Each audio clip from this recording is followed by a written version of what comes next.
Thank you all for coming. My name's Dean Godson. I'm Director of Policy Exchange, and we're delighted to be launching Dr. Martyn's history of the Muslim Brotherhood and its relationship with the West. Martyn Frampton's been one of the key scholars here over the last decade and a bit. His work, Choosing Our Friends Wisely, co-authored with Shiraz Maher, had a major impact on the policy, a debate on approaches towards engagement on the domestic front with political Islamism, and this is his considered historic account of what's been done well and not so well in the course of that engagement. We're delighted that he's joined here on this panel by two distinguished practitioners with hands-on expertise in policy. Tom Tugendhat, who served in Helmand Province and other parts of the wider world dealing with these matters, and Sir John Jenkins, previously, of course, known to many of you, also ambassador in Saudi Arabia and co-author of the government's Muslim Brotherhood review produced in 2015. We're sorry, because of parliamentary proceedings today, to be losing Dominic Grieve, who was advertised on the panel, who sends his apologies, but we hope to be re-engaging with him on these and other matters shortly. We look forward to an intense debate on this matter, which has engaged so many excellent minds, and agreement as well as much disagreement, and we look forward to candid discussion today. So Martyn, thank you for producing this. You've continued to do much work in the academic sphere, and obviously also as co-head of our extremism unit. Look forward to hearing what you have to say. We're also selling copies of the book, £20 reduced from £26, and as one wag suggested to me earlier, that if any member of the Ikhwan present, if there are any, want to get it for an even further greater reduction, we'll be happy if they produce their membership cards, because the whole issue of Ikhwani membership is, of course, perhaps at the heart of one of the debates here in Martyn's Voice. So Martyn, thank you for coming. Thank you to our fellow panelists. Look forward to hearing what you have to say.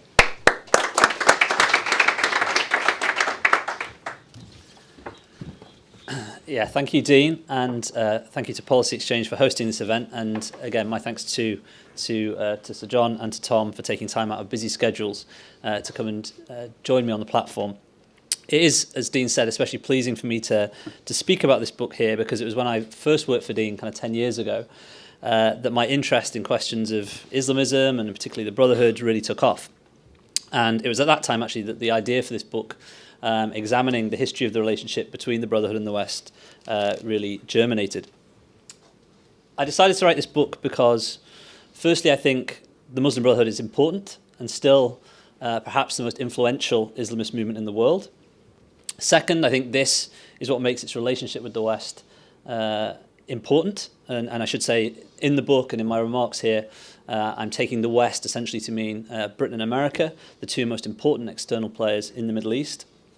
And thirdly, as I explain in the introduction to the book, this subject is one replete with conspiracy theories, and these come at you from all angles.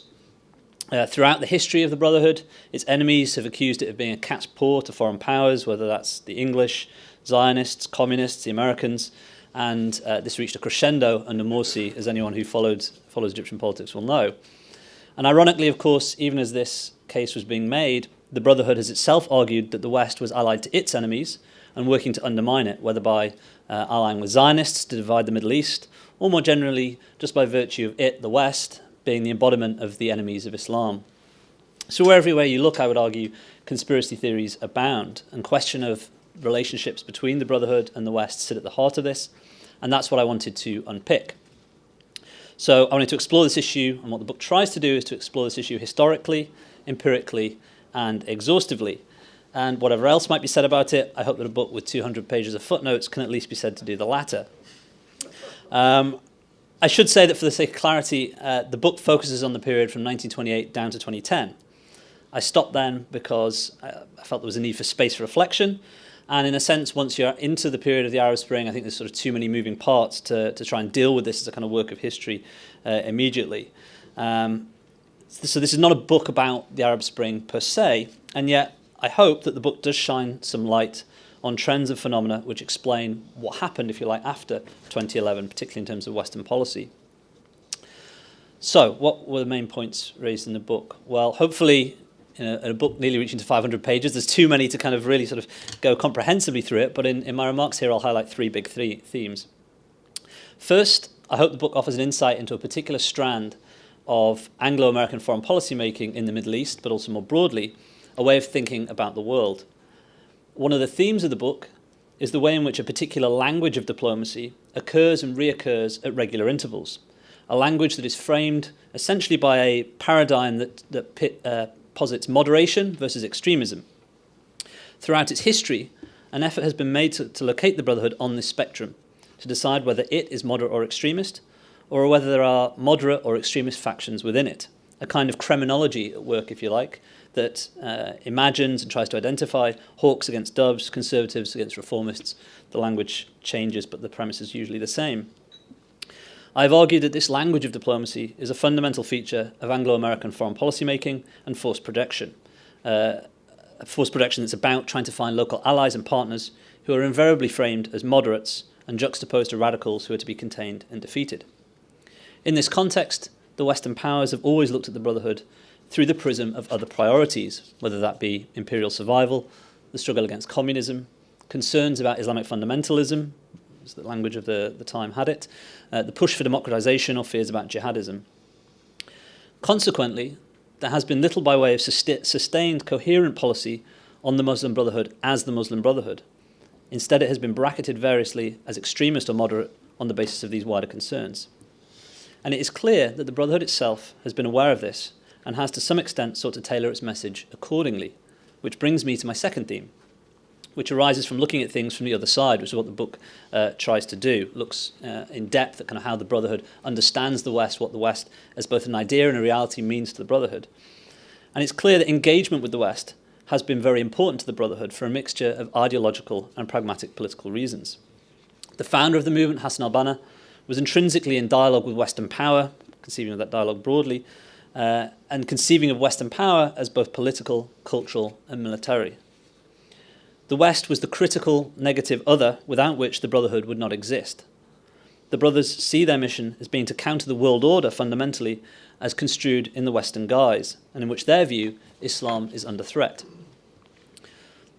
The Brotherhood's worldview turns on a perception of existential crisis, arising from the machinations of the enemies of Islam, a phrase that occurs repeatedly across Brotherhood literature, and this feeds a deep-seated narrative of victimhood and a deeply conspiratorial worldview, at the heart of which sits the alleged evils of the West as an abstract concept. As an aside, I would say I think one of the striking things about the Brotherhood is the continuity, ideologically speaking, that the group demonstrates. And within that ideology, Occidentalism, a suspicion bordering on fear of the West, is absolutely central. And yet, convinced that the world is against it, the Brotherhood has routinely embraced a pragmatic political posture. It has sought an accommodationist approach, in part precisely because it is so convinced of the power of its enemies, both at home and abroad. It sought to head off imagined, and at times real, of course, onslaught by its enemies through a process of engagement. Significantly too, I think one of the things that the book shows and sort of touches on as a sub-theme is the way in which the Brotherhood has benefited, both domestically and further afield, from the credulity and willingness of successive governments and individuals to accommodate it. Whether that be Ali Maher in the palace, the Egyptian palace that is, in the 30s and 40s, the Wafd, Mahmoud al-Nakrashi, Ismail Sidki, Nasser, Sadat, Mubarak, the Saudis, the Jordanians. Through it all, the Brotherhood has shown a chameleon-like quality politically. It was a friend of the Egyptian palace when this offered an avenue for advance. It backed the overthrow of the monarchy when it recognised the military strength and the potential benefit. Throughout, the Brotherhood, like any other party, has sought variously to ensure its survival or maximise influence and power. And in its dealings with the West, therefore, the Brotherhood has sought to be whatever its interlocutors wished it to be. In the 1940s, it presented itself as vehemently anti-communist, then in the 60s, anti-Nasserist, and more recently, it's emphasised its democratic credentials and anti-jihadism. Which brings me to the third and final theme, which was probably implicit in what I've said so far, namely that there have always been periods of Western engagement with the Brotherhood. In the 1940s, with British military intelligence hoping to buy off the Brotherhood and end subversion. In the later 1940s, with talks between Hassan al-Banna and various Western diplomats, a process brought to an end by the suppression of the Brotherhood in 1948. In the 1950s, in the period straddling the 1952 coup revolution by Nasser, again, diplomats talking to the Brotherhood and senior Brotherhood leaders going out of their way to talk to the West. In the 70s under Sadat, in the 80s under Mubarak, and finally again from the middle part of the last decade, there have been a succession of moments of engagement between Western policymakers, Western diplomats, I should say, and the Brotherhood. What characterized these episodes? Again, I would say three things. Firstly, it was partly intelligence gathering, an effort to inform those assessments about moderation and radicalism that I mentioned earlier. But secondly, also a belief on the part of many would-be engagement-istas, to coin a term, that the Brotherhood was biddable, the hope that engagement might lead to changes in behaviour. We can see this from as early as the 1940s. The documents talk about an effort to try and liberalise the Brotherhood through talking to it. And thirdly, relatedly again, the belief that the Brotherhood could deliver in securing Western interests, however these have been defined. To be clear, this preference for engagement was for the most part never dominant. Engagementism was usually a minority strand, but over time that minority became larger. At the risk of simplifying my own argument, I would say we can chart a shift from a tendency to see the Brotherhood as extremist to the preference for describing it as moderate and therefore worthy of engagement over time. The critical hinge in this process is the 1970s, amidst the wider resurgence of Islamic fundamentalism and Sadat's alliance with the Brotherhood. All of this helped drive a will to engage on the part of some Western diplomats, as I say, over time, increasingly empowered by what I've described in the book as a kind of fatalism come pessimism about the Middle East and the trajectory of the societies there. That fatalism turns on two interlocking premises. First, that those societies are inherently conservative, and crucially, relatedly, that the Brotherhood itself was the authentic manifestation of that conservatism. Often, this idea was bound up as well with notions of being on the right side of history and certain judgments about the perceived illegitimacy of existing rulers in the region. On this view, the autocrats and authoritarians were deemed inauthentic, even artificial, and the assumption was increasingly that the future belonged inevitably to the Brotherhood and groups of its ilk. I would argue that this assessment had become particularly powerful by the first decade of the 21st century and played an important role in framing Western responses to the Arab Spring. So by way of conclusion, two final points.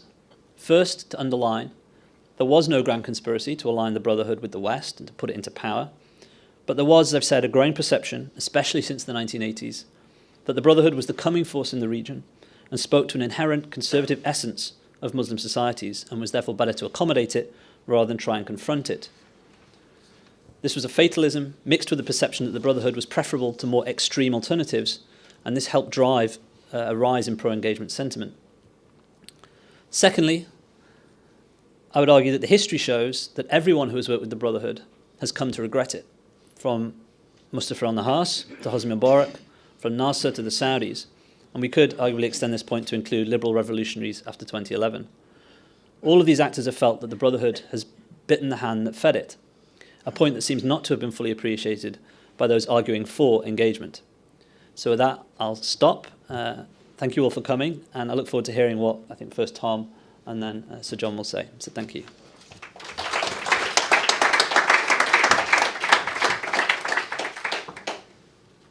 Can I start off by saying thank you very much, Martyn. This is a phenomenal work that you've done, and may I say, surprisingly readable for a book so long as well. And it really is a very approachable tome on a question that really demands so much of our days. And forgive me, I'm going to start off thinking about the Brotherhood through my own perspective, because of course, although the Brotherhood is an organisation that stands alone and has a particular Egyptian context, it's in so many ways the inspiration for so many other movements that we've seen around the region. And I spent the best part of 3 years, 4 years in fact, trying to work out how to engage with groups who, although they didn't see themselves as heirs to Hassan al-Banna and Qutb and others, certainly were, and those were the Islamist and Salafist movements that we were dealing with in Afghanistan. I wonder if I could think about, if you could help me think about how much of this inspiration that we see from the Brotherhood is the sort of question that we really come to later. And you touched on it there at the end, but perhaps I could push you a little bit more, because the real question for all of these groups is, how do we deal with it? How do we engage? And when we look at them, we realize that, for example, the Brotherhood's encouragement and indeed development of depths within the medical community, the engineering community, and various other sort of, if you like, upper middle class communities demonstrates that Islamism is not simply an appeal to a sort of a rural idyll, but is very much part of modern society. And therefore what we're trying to do, what we're trying to deal with here, is not a rejection of modernism, but a part of modernism. And so how on earth do we engage with it in a way that really allows the liberalism, the plurality that we recognize as essential to our lives, be part of a Middle East that is struggling in so many ways? Should I respond to that? Okay.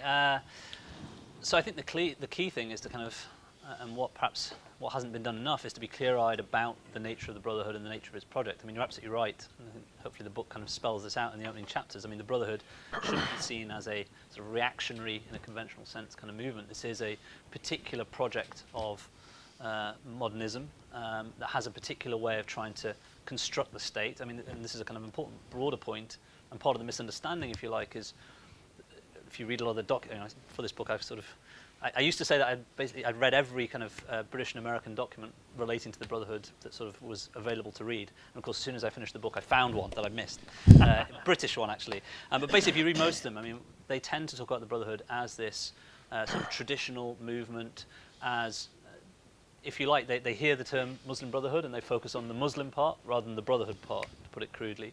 And they make the mistake of not seeing the Brotherhood as a novel movement, a movement that is trying to reshape Islam as much as it's sort of engaging with questions about the state, about society. And so I think the beginning of wisdom, if you like, is to understand the nature of the Brotherhood and its project, understand what it wants to achieve, and approach the subject through that rather than approaching it. I think one of the problems has been sort of approaching it from the outside in, which we start with premises about what our obsessions are and project those onto the Brotherhood. And instead you have to work the other way around, I think. If that answers your... It certainly does. Me?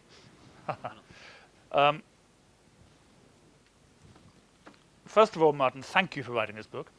I wish you'd written it before I was commissioned to produce the Muslim Brotherhood Review, because it would have saved me an awful lot of time and effort. Because there really is nothing like this that I've come across in the literature. There are individual studies of elements of the Brotherhood and their activities in individual countries in the West. Brigitte Maréchal has done some work on Belgium and France. Guido Steinberg has done work on Germany. Lorenzo Vadina, of course, has done quite a lot of work in general. But most of these pieces are sociological or studies in the political sociology of the Brotherhood and its offshoots in Europe, rather than a history. And I'm a great fan of straight history. There's a couple of anecdotes. When I started doing the review, one of the first things I did was convene or ask the Faisal Institute in Riyadh, where I was at the time, to convene a group of experts in Saudi Arabia on Islamism and the Brotherhood in general to talk about it. And that was the first time I'd come across James Hetherington Dunn, because they mentioned Hetherington Dunn. And Hetherington Dunn is a fascinating figure. If you want to find out about him, you can read this book, or you can read his own memoir of his time, which is essentially a memoir of his time. It's called, I think, Trends in Modern Islam in Egypt, or in Islam in Modern Egypt, which he self-published in 1950 when he'd moved to the United States. And he's a fascinating figure, an enigmatic figure, who inhabited those spaces, those liminal spaces, I think at one point you described them in the book, between the Brotherhood and the West. But within Egypt, and he knew all the founders, he knew all the people, from Al-Banna onwards. And it's fascinating because it's one of the few books, even now, that has that degree of personal exposure and that degree, I think, of skepticism, rational skepticism about what the Brotherhood represented. And one of the striking things when you look back at Hetherington's books, and indeed at all the documents that you use in this book, is how much the issues we still face today in coming to terms with political Islamism in general, but also in specifically the Brotherhood, have recurred throughout the history from the foundation of the Brotherhood. And the discourse in which we and indeed they couch this relationship shifts all the time. This is a semantically ambiguous world in which we all operate. When I interviewed the leaders of the Jordanian Muslim Brotherhood in 2014 in Amman, I said to them, when these were structured interviews, with structured questions, and one of the questions, one of the preliminary remarks I made in all these interviews was to ask for their views of the West and their engagement with the West and the history of the Brotherhood and so forth, and the then leader, who has since fallen out with the authorities, said to me very angrily, "Why are you asking me? You know all about it. You're British." And of course, this was a constant refrain, and I only wish it had been true that we had known all about it, because the fact is we didn't. There were these allegations, of course, that we had helped set up the Brotherhood in Egypt, that we had funded Hassan al-Banna through Hayworth Dunn or through others, which even today recur. And I think it speaks to your point about the conspiratorial mindedness of the Brotherhood. But when it comes to making policy, and the hinge of policy is this issue of engagement, it really helps to know what our predecessors have thought about this, and actually the history of the mutual and very complicated dance that we and the Americans, to a certain extent, have executed with the Brotherhood since the 1930s, and indeed other forms of political Islamism, because it helps frame the debate. And I think one of the things that was very clear when the Arab Spring exploded in 2011 was how little people, how unmoored people were in terms, policymakers in terms of their thinking about the Brotherhood. And there had been this oscillation between these concepts of moderation and extremism, which themselves, of course, were not defined. And if they were defined, we defined them in rather different ways to the way that the Brotherhood themselves defined them. You talk about al-Wasatiyya in the book, which is a great slogan of the Brotherhood from Hassan al-Banna's time. Al-Wasatiyya meaning the middle course, which means something very different if you're Hassan al-Banna. It means something very different if you're Said Qutb, or indeed if you're Mohammed Mahdi Akif, to what it would mean in Western policy circles. And I think that as we move forward, and clearly we've seen since the Arab Spring a fragmenting and a fracturing of the Islamist scene in the Middle East and North Africa, under pressure of events, under pressure from governments, from counter-revolutionary movements, and so forth. It hasn't gone away. It's integral, although integral perhaps not in the way that we had imagined it was integral in 2011 to 2013, or indeed in the 1930s. But it's there. If you read Richard Mitchell's standard history of the Muslim Brotherhood, great history of the Muslim Brotherhood, I should say, which was first published in the 1960s, he says at some point in the introduction, of course, I'm dealing with a historical period, and the Muslim Brotherhood in Egypt have now essentially disappeared or been dealt with, or some phrase to that effect. And it's very similar to an episode in Ronald Storr's Orientations. Ronald Storr's, of course, was the Oriental Secretary to Kitchener when Kitchener was in Egypt. And Storr's at one point in Orientations, when he's talking about the Caliphal movement, this is on the eve of the First World War, the Caliphal movement, says we have satisfactorily dealt with this now forever. Well, nothing is forever, and things always recur. But I think it is important to set this in context, because this belief that the Brotherhood was the single authentic expression of a political sensibility, but an opposition or dissident political sensibility in Egypt, I think has been radically disproved by events over the last 5 years, and was always a bit of an illusion. But framing this properly, I think is absolutely integral and will be integral to the way that policymakers, both in terms of our foreign policy and our domestic policy in this country, proceed. So I hope very much they will buy it. And maybe Dean could offer a few of these copies at Policy Exchange's own expense, free to senior policymakers in London and America. Thank you.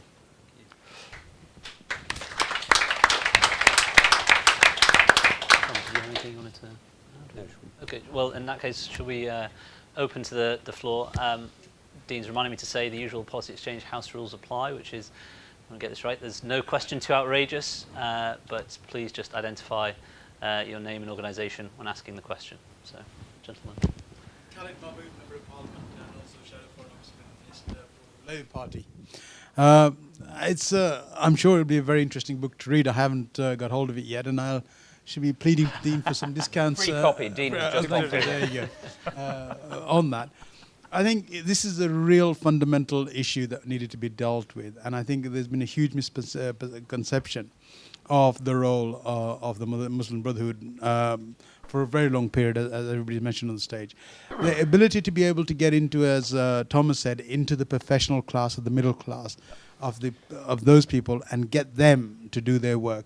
At the moment, certainly in the UK and Birmingham, we have people that are working as consultant psychiatrists in the National Health Service, people in the education field, from them who are doing that. And that's an easy control for them to have over people who then come forward from that.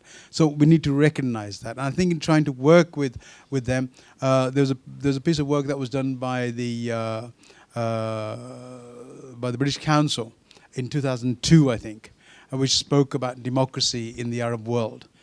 And the problem is we've been chasing this fallacy of democracy in the Arab world to our standards and not really understanding what that was needed in there. So the British, by and large, the Muslim Brotherhood jumped on that and then tried to capitalize on that, and that's therefore the engagement that we've had by and large with them on that basis. What we've got here at the moment is people like MEND, who are obviously great offshoots of them, and they're doing exactly the same here as they've done across the Arab world. They've got into institutions. They're advising our councils. They're advising our police authorities. They're advising the Labour Party in some instances, which not if I can help it, so I'm trying to sort that out. But they get into those institutions by being seen to be doing the right thing. But when you look at their actual ability to sort of look at what they want, their agenda is, their policy is, that's where it all comes undone. And I think this book, to that extent, will be very helpful. Thank you. Khalid, if I can maybe just offer a couple of responses, because your comments very helpful in mine. Actually, I'm not sure I entirely responded to Tom's comment earlier as well, which is you're right that the Brotherhood, both here and abroad, and in Egypt and across the Middle East, has been again, this is partly about understanding the movement. This has been a movement of the sociologically urban modern classes. Again, this hasn't historically been a movement of the of religious men, if you like. It's been a lay movement, and it has, in a sense, and this, I think I say it in the book, it's a movement that has a kind of Gramscian understanding of the world. It understands the importance of winning the ideological battle and winning the battle of the narrative, almost as a precursor to anything else. And that's why it's invested so heavily in sort of trying to win the battle of ideas, not just in the sort of the broader sense, but also in the sense of how it is seen, I think, is something it understands very well. And this further sort of thought that it sparked in my head in response to something Sir John said, which is the Brotherhood has been very keen always to make the case that it's either us or it's either us or Mubarak, or it's us or Al-Qaeda. They always seek to kind of play that sort of binary narrative that appeals to, or they hope appeals to, a kind of Western interlocutor. And you know, if the years of the Arab Spring show anything, it's that societies like in Egypt can't be boiled down to the military on the one hand, the Brotherhood on the other. There's all kinds of forces at work there. And the mistake that's too often made is sort of trying to anoint groups like the Brotherhood as the sole bearers of some kind of essence. I don't know if Can anyone I add something? I mean, there was a lot of very interesting stuff before 2011 in Egypt about the ruralization of the Brotherhood. It's called Tarif al-Ikhwan. On the assumption that if you're a peasant in the Delta or down the Fayoum, you're more likely to vote for the Brotherhood than anybody else. Actually, the results, what happened between 2011 and 2013, that was wrong. People's voting patterns were actually very complex across Egypt. And when the Brotherhood's support collapsed, all opinion polls traced this from 2012 through to 2013, it collapsed just as much in rural parts of Egypt or the ruralized parts of the city as it did everywhere else. But this is a striking way in which we try to assimilate our understanding of complex phenomena in the Middle East to our own sort of categories. And it reminds me very much of the way in which we dealt with Iraq in the early 1920s. If you read my friend and distinguished colleague, former colleague of Martyn's, Toby Dodge's work on Iraq in the 1920s, you had a lot of people put into Iraq who thought running Iraq was like running the northwest frontier in British India, because it all come from there. So all the land reforms were actually based on the patterns of the northwest frontier, which of course led to distortions and so forth, which part of the results we see today. This is an abiding deformation in the way that we do policy, I think.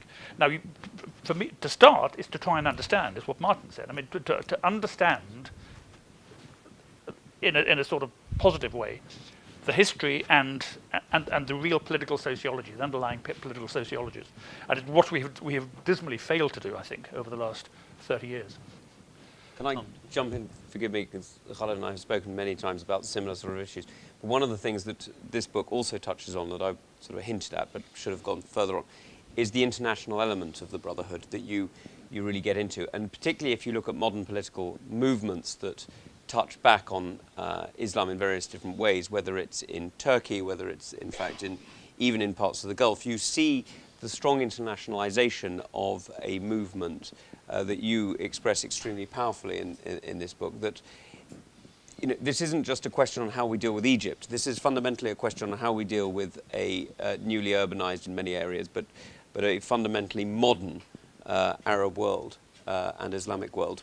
And the two, the use of the term Muslim Brotherhood to many of our policymakers gives an idea of sort of Salafi Wahhabism, which is simply not true. It is a very modernist movement. It is one that engages very much with technology and very much with modern ideas, and yet is no less challenging for that.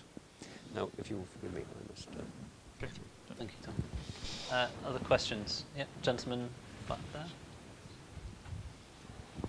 Hi, my name is Harry. I'm a policy advisor in the civil service, and before that, I was a researcher. Can you hear me now? Yep. Too well. Yeah, let me start again. My name's Harry. I'm a civil servant, and before that, I was a researcher at SOAS, and I actually particularly looked into the Muslim Brotherhood as a social movement. And so, yeah, thanks for your talk. I've really enjoyed it. Really resonated a lot with the research that I've done and the work that I've done, particularly on the sort of the narratives about conspiracy theories and how they flow both ways.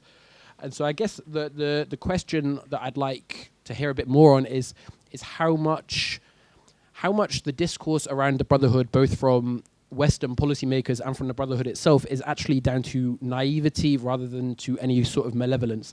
And that if you actually if you scratch the surface of the discourse around the Muslim Brotherhood, it's full of people talking about this global conspiracy that's taking over every mosque across the world and trying to infiltrate the entire country. Just as if you look into the Muslim Brotherhood's discourse, it's often about, the West is trying to destroy us. There's a plot with the Israelis. There's a plot with the whole world to somehow, destroy them. If anything, the thing that I have come to sort of see as a key factor is that decisions are made on a lot more of a naive basis, and a lot more of a basis that relies on factionalism, like you mentioned, and things not being a homogenous movement. So I just wanted to sort of see if there was any reflection on that, particularly in light of the previous question, which sort of saw many movements, even in this country, to be offshoots of the Muslim Brotherhood. Thanks. Okay, should we take a couple and then we can sort of respond en masse? There's another one just at the back there, right next to you.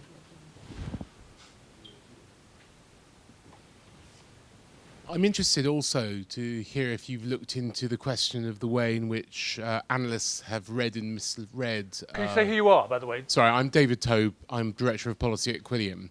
One of the interesting things over the last 10 years of looking at the Muslim Brotherhood and the way that commentators have described it is that seems to be a constant getting wrong the internal dynamics of the organisation.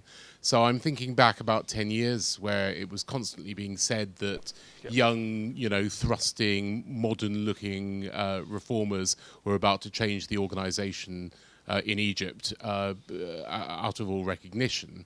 And then, of course, when the change of direction took place, it was the old hands who won, and the younger sort of thrusting Turks were consigned to oblivion.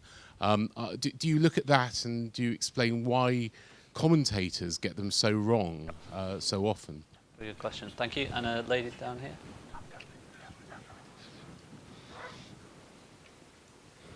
Thank you. Asmina Sadiq from the Tony Blair Institute for Global Change. Thank you for the talk so far and for the book, which I look forward to reading.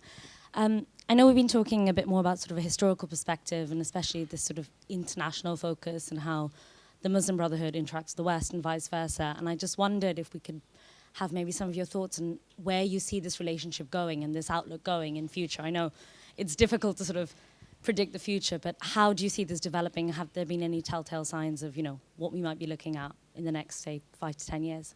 Okay, thank you. Should we try and respond to those? Perhaps if I kick off, maybe come in first on the second question and then expand back to the first and say something if I can on the third. So the second question, I actually sort of do, risk of over-plugging the book, but I do sort of analyse that particular issue, if you like, which is, you're right, in the 2000s, in particular, a lot was made of the so-called reformists and moderates within the Brotherhood, Abdel Fattah and Al-Arian and others. The problem was that sort of when push came to shove, most of those reformists, as you said, kind of either left the movement or, in Al-Arian's case, sort of seemed to draw in his allegedly moderate reformist inclinations. And I think it's because often these divisions are essentially in the eye of the beholder, and they're, as I outline in the book, and actually there's a sort of great document I found, I think it was a WikiLeaks document from an American ambassador, Ambassador Scobie, saying, sort of moment of self-awareness, what we have to understand is that these are artificial devices of our own devising, and in Arabic no one talks about these things really. It's a slight exaggeration, but I think the fundamental point she was making holds true, which is these are projections onto the Brotherhood that fail often to kind of understand that when one is seeing what you think are kind of moderate versus extremist, if you like, that actually you're just talking about functions, a sort of division of labour within the organisation. So, Abdel Fattah was the guy who always spoke to kind of journalists and academics. So the journalists and academics thought, well, this is a kind of really sort of moderate-sounding guy, so this must mean that there's this constituency within the movement. It's extending on from that. The problem with the Brotherhood is it's a really difficult, secretive, internal, sort of inwardly focused movement. That was why it struggled and failed really to run the country. And this does actually link me on in a way back to my answer to the first question, which is the book stands hopefully resolutely against conspiracy theorizing, and you're right, it's got an empirical tale, but you face the problem as well that the Brotherhood has operated for a large part of its history as an underground conspiracy. So you're right, there is too much conspiracy theorizing, but the challenge of trying to unpick this is that you have a deeply secretive movement, which is, as Dean in his sort of light-hearted opening comments mentioned, made a serious point, which is that when you talk about the offshoots of the Brotherhood in many other countries, often you're trying to kind of define movements that refuse to acknowledge the heritage they owe to the Brotherhood, to refuse to acknowledge their own links to the Brotherhood, and you end up in all kinds of kind of sophistry-based arguments, really, about what is and what is not the Brotherhood. So one is trying to sort of pick through all that to understand the nature of the movement as your starting point, understand the nature of the project that it's trying to achieve, and understand that it is a movement with a project, with certain things that it wants to achieve, that it's driven, as I said, by its need to ensure its own survival, by its attempt to secure power. It is a social political movement. It's therefore interested in power, interested in reshaping society alongside it, according to its maxims. And I think you have to approach the Brotherhood through that perspective as the start point, really, to trying to understand it. As regards the future, I mean, the start point for understanding, if we're talking about the Egyptian Brotherhood, and again, the book uses the Egyptian Brotherhood really as a segue into kind of thinking about the Brotherhood as a whole. In the later chapters, I deal, as Tom said, with the kind of the expansion, the internationalization of the Brotherhood, its arrival in the West, and kind of offshoot groups and so forth. If we're talking about the Brotherhood in Egypt, I mean, the Brotherhood in Egypt right now is still going through this profound crisis, spurred by what happened to it in Egypt. It's a movement fundamentally divided, it seems to me right now, between different factions that disagree on why it went wrong, disagree on the way forward. And the reason I'm a historian is I try to avoid predictions, because you always get predictions wrong. But if you sort of push on a prediction, I find it hard to conceive of how the Brotherhood could revive in the form it was in the Egyptian context. That's a difficult thing for me to envisage. So I think it sort of remains to be seen what happens to the Brotherhood in this post-Arab Spring moment, really, before we can even think about what happens next. I guess my sort of advice, if you like, to kind of policy makers would be, don't rush to necessarily engage a movement that might have now, its moment might have passed. And you might end up artificially sort of reinflating a movement from which the air has gone out already in large parts of the Middle East. I don't know if you have any thoughts to come back. I think this point about the way that experts got it wrong is fascinating, and it struck me very forcibly when I was doing the review. In some ways, it's an episode in the history of the production of knowledge. To be all theoretical or to be non-theoretical is what I call the Mead-Malinowski tendency. Like Margaret Mead and Bronislaw Malinowski. Margaret Mead's Coming of Age in Western Samoa, and Malinowski's famous Argonauts of the Western Pacific. But of course, a lot of the stuff they proposed as anthropological truths about these societies were completely bogus, because they've been sold a whole lot of lines by people. But the book sold extremely well, and it got them tenure, and it was fantastic. And for many years, these were the standard accounts, until of course Levi-Strauss comes along and writes everything from his book-lined room in New York. And I think the same thing seems to have happened. I mean, I think you can get too close to a subject, quite honestly. And I think everybody should bear in mind, including us, policymakers and people who claim to be experts in the public sphere, what Pierre Bourdieu, the great French sociologist, late French sociologist, called the need for reflexive sociology, with building on Weber's practice. You have to remember you're part of the experiment as well. You can't stand outside this framework. And I think this speaks to the first point as well, which is about our policymakers and others who try to understand the Brotherhood in these sort of terms, naive or whatever. I think it's a mixture of different things. I think it is very comforting to think of people and groups, particularly those groups which pose some sort of threat, as in terms you're comfortable with. And that for me was clear, not just and I read a huge number of academic books, as well as academics interviewing with brothers and so forth. And I was very, very struck by how difficult it was for people who had formed views of the Brotherhood before 2011 to change their views after 2011. And if you look at the literature, there was then a wave of confessional and self-flagellating commentary and produced after 2013 to try and explain what had happened in Egypt. Actually, if you'd looked at it with more what I think of as a sort of 19th century positivist way, in a historical way, it wouldn't have been as peculiar as people thought. I don't think. It's a bit like Marx in 18th Century Napoleon, talking about what led from 1848 to Napoleon III. And Marx is outraged that the revolution didn't go in the way that he thought it should have gone. That it's not the sans-culotte of 1789 winning, it's the awful middle classes winning. Even someone like Marx can get it wrong, because you're working within a particular framework where what you say is happening is what you want to believe is happening. And I think that was very, very strong in the case of the Brotherhood. And actually, a lot of that is in this book. If you read the book, you will find that from the beginning. It is fascinating to read the words of people like Miles Lampson, who were absolutely clear about what was happening. I mean, Miles Lampson, whatever you think about him putting his tanks on Farouk's lawn, he was very, very clear-sighted. Partly because he was also exercising power. And I think there's an interesting relationship between the inability, the declining ability of Western governments to exercise power in the Middle East to shape events, and their understanding. It's complicated, but it's an interesting, which again speaks to the point about naivety or otherwise. The future, I mean, who knows? I mean, I think Islamist movements, and we've seen the morphing, the splitting of the Egyptian Muslim Brotherhood, the fracturing under pressure.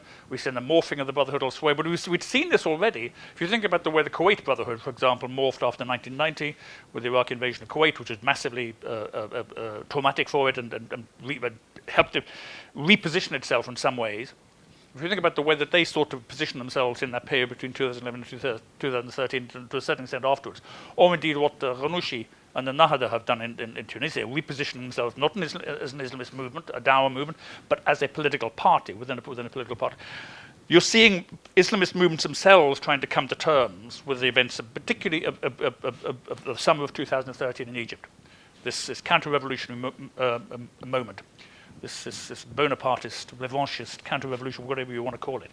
And that's the interesting thing. To a certain extent, it was a debate within Islamist movements in the region, which seems to me to be the most interesting. And a lot of this is to do, and Tunisia seems to me to be ahead of, Nahda seems to be ahead of the pack. And the fact that Nahda themselves, whatever you think about the worth of everything that Ghanouchi says, positioning themselves in the way they have suggests an awareness that they themselves cannot any longer claim to be the single authentic voice of an opposition movement, a community within Tunisia. That seems to me to be interesting. We haven't seen it so much elsewhere, but it seems to me that if we are going to engage with this issue, and we will have to engage with this issue over the next 20 to 30 years, in one way or another, we ourselves have to show the same level of self-awareness about what it is that we're seeing and what it means to, what engagement, and I put this in inverted commas, means, because that's a very slippery concept itself. And I would add two things. First of all, very much just to follow on, that engagement directly impacts that process of debate within these movements, because yes.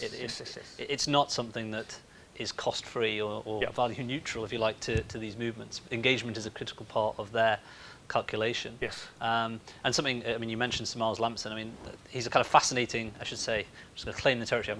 Next project is to write a biography of Miles Lampson, because I just think he's such a kind of fascinating figure as a kind of diplomat.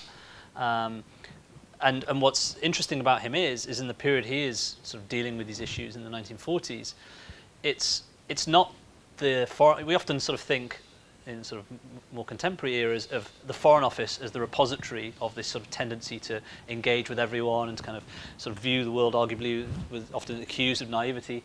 In the 1940s, 1950s, it's not. I mean, the Foreign Office are the people actually who are pushing back against the military intelligence in the context of 1940s Egypt, saying it's the military intelligence who are saying, no, we can engage with these guys, liberalize them, we can kind of bring them over, and it's the diplomats who are saying, no, you have to understand how this movement exists within the context of Egyptian politics, what it represents, and what it means for the future of Egyptian politics. So I just think that's a kind of a point worth emphasizing. So more questions. We have three more here. Yeah, the gentleman here, yeah, and then we'll work our way back and across.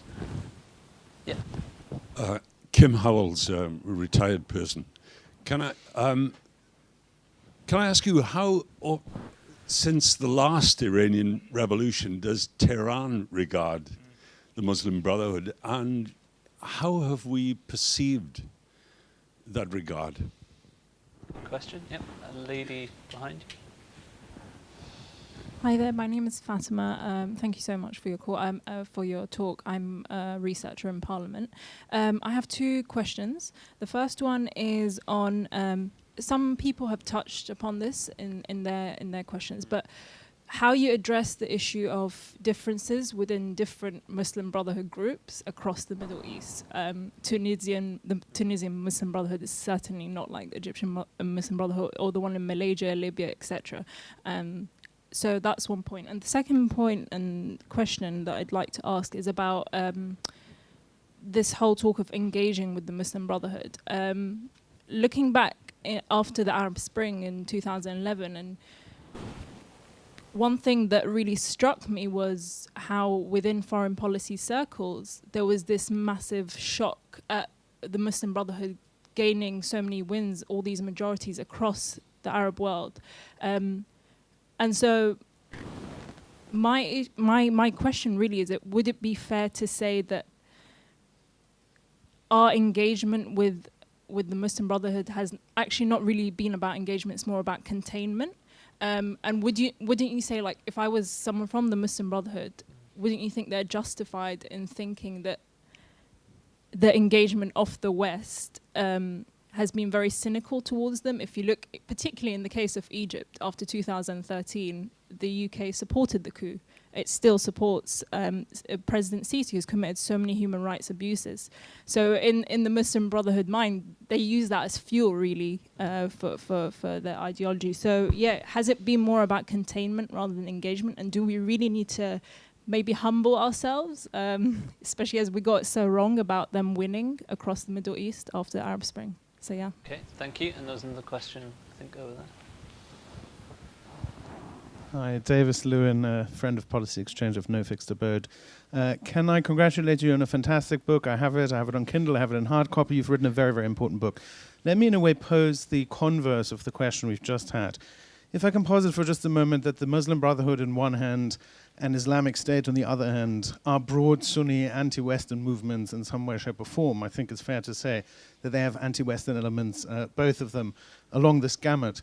What is your view in terms of the, let's call it some people call it the conveyor belt theory, but however you want to take it, the ideological fuel that the Brotherhood provides in whatever guise across the various countries and so on and so forth for the movement against the West that we're now contending with, both in the Middle East and in European countries in that way? I'd be interested in where you see that sliding scale, so to say. Thank you. Okay, thanks, Davis. Nice, uncontroversial question. Thank you. Okay, I don't know if you want to say something on Iran, or I can jump in on the second. Do you want to say something on Iran? Because it is a very interesting issue. I mean, actually, recently, Larijani has just come out and talked publicly, I think for the first time, any senior Iranian official, about the support they gave to members of Al-Qaeda, particularly Osama bin Laden's family, which of course we knew about, but this is the first time the Iranians themselves have said, yes, we helped them, we gave them a passport, we gave them shelter and stuff. Now this is Al-Qaeda. But it's an interesting relationship to, because when you think about Iran, which is a particular form of Shia Imami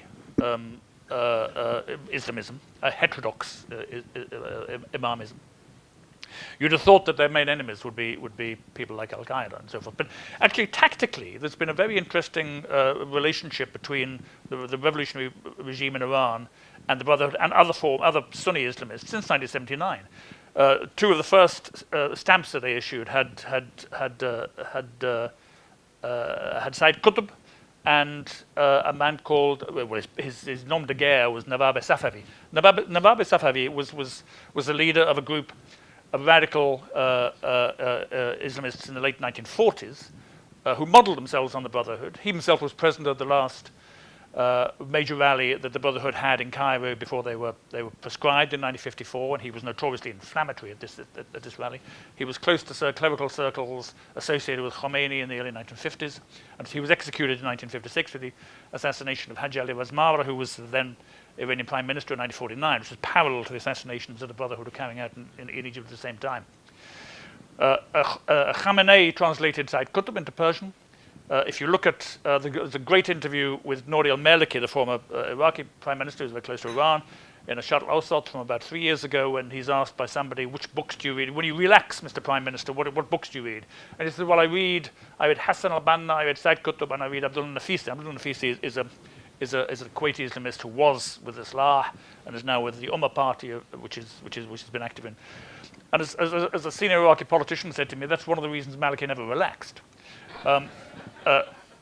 But there's a fascinating sort of it's sort of dual repulsion and attraction between the two poles. Because actually, if you look at the way that Shia Islamists, Khomeini's group organized themselves, the Dawa Party after 1958 organized itself in Iraq, it's on the model of the Brotherhood. The Brotherhood's model itself wasn't new. It was a vanguardist model based on cell structures, Marxist-Leninist cell structures and so forth. So this is continuity.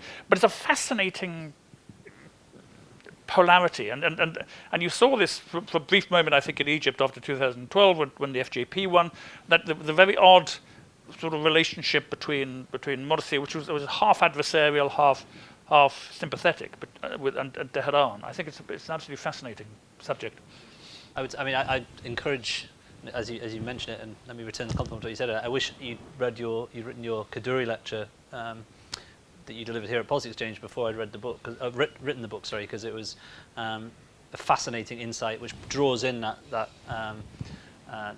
very strongly on that sort of issue of Iran and how we situate Iran and the challenge of Shia Islamism within the kind of broader Islamist challenge. So let me plug your work in return, Sir John, which I recommend the Kaduri lecture. I think it might be available outside. I'll say something on the second question and come to the third. And the two are, as David said, actually sort of interrelated. I mean, my perception actually of Western responses to the rise to power of the Brotherhood actually was, as I hinted in my remarks, that I think there was a kind of uncritical acceptance of the notion that the Brotherhood had sort of triumphed because it had won a sort of Egyptian.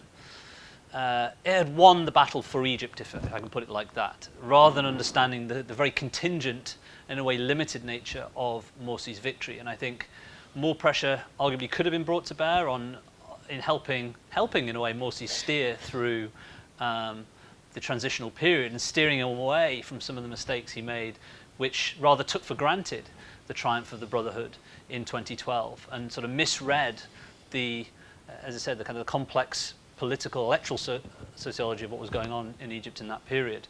In terms then of how you respond to what happens with the coup and then the Sisi regime. I mean, one of the messages I guess of the book as well, sort of sub-messages of the book, is the kind of the limits of Western power, and if one's trying to be humble, I think understanding that the coup and what happens afterwards is an event fundamentally made in Egypt, and not being overly wild in terms of how what leverage you have on that. I think so. I think that you have this curious situation, if you like, between 2012 and 2013. I think there's a kind of after 2012, after 2011, I think we understated perhaps the leverage that we had and the role and the value of engagement in terms of dealing with the Brotherhood as it came to power.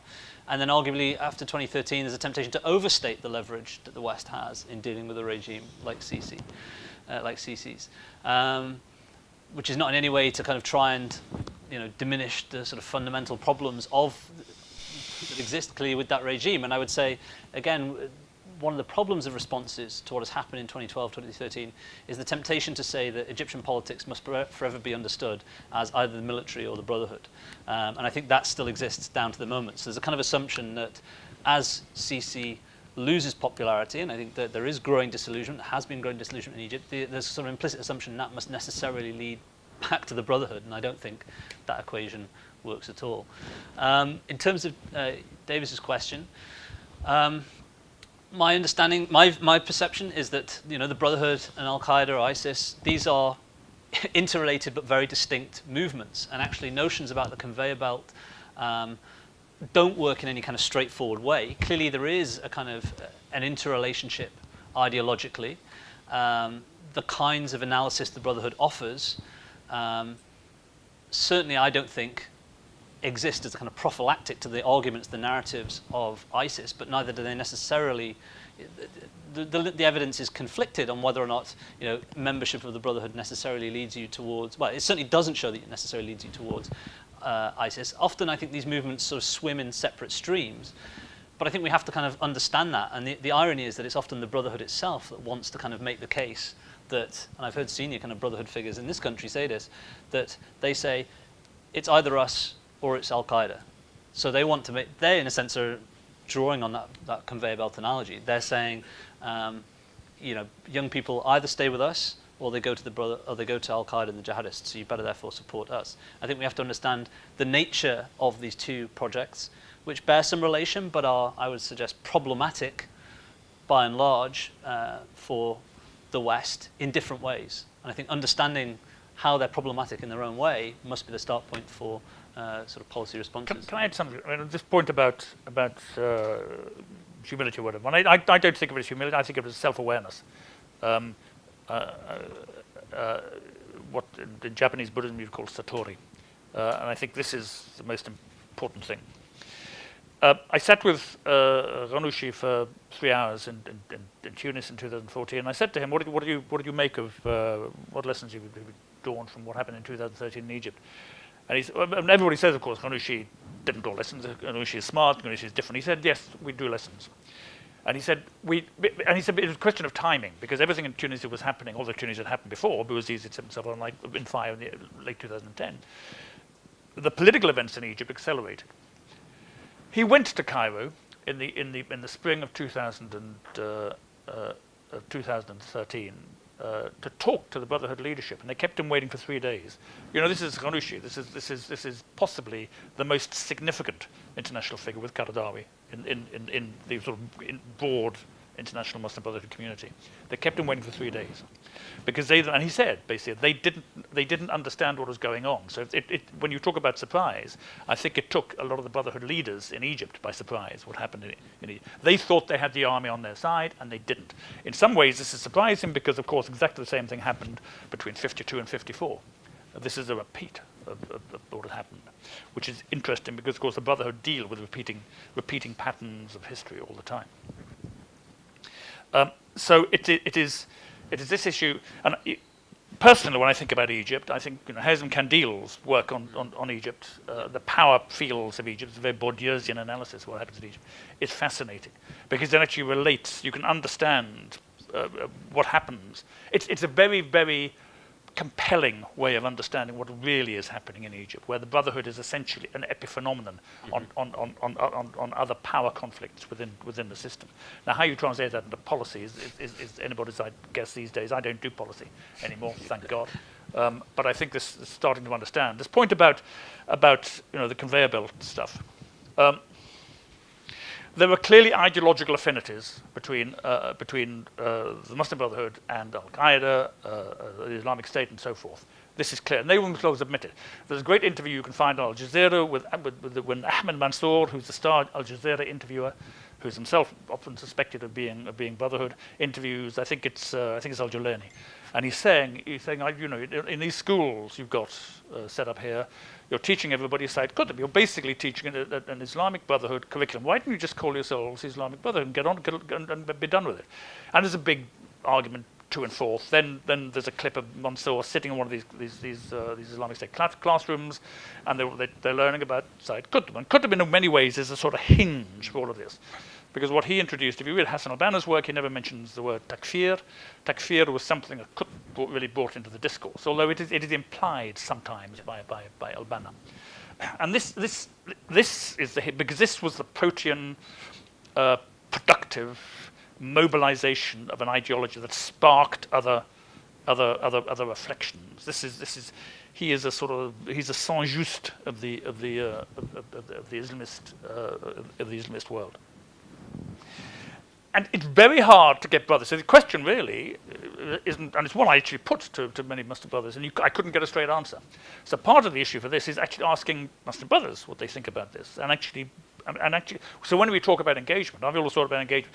If you are going to engage with full knowledge, and be ready to ask the hard questions and pursue the hard questions, because that seems to me to be the real test of whether engagement works for us or whether it works for them. Fantastic. I think that's a great point at which to end. Unfortunately, we're out of time. I apologise if we didn't get to your questions, but all that remains to say is thank you all for coming. Thank you for Sir John for joining and sharing his fantastic expertise and insights on all these subjects. Thank you very much, and do go buy the book. Thank